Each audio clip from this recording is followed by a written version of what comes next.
রাঙ্গালিবাসনা toll প্লাজার মাঝামাঝি এলাকায় অবস্থিত জনপ্রিয় পরিধাবা রেস্টুরেন্ট আবারও নতুনভাবে যাত্রা শুরু করল। গত রবিবার থেকে পুনরায় চালু হয়েছে এই রেস্টুরেন্টটি। সুস্বাদু ও মানসম্মত খাবারের জন্য এলাকায় ইতিমধ্যেই পরিচিতি পেয়েছে পরিধাবা।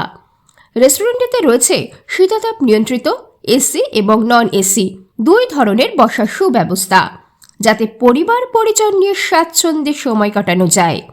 প্রতিদিন সন্ধ্যা ৫টা থেকে রাত ১টা পর্যন্ত খোলা থাকে এই রেস্টুরেন্ট। কর্তৃপক্ষ জানিয়েছে, এখানে জন্মদিনের অনুষ্ঠান সহ বিভিন্ন পারিবারিক ও সামাজিক আয়োজনের ব্যবস্থা করা হয়। সুস্বাদু খাবার ও আরামদায়ক পরিবেশে সময় কাটাতে পরিবার পরিজনদের নিয়ে পরিধাবায় আসার আহ্বান জানানো হচ্ছে।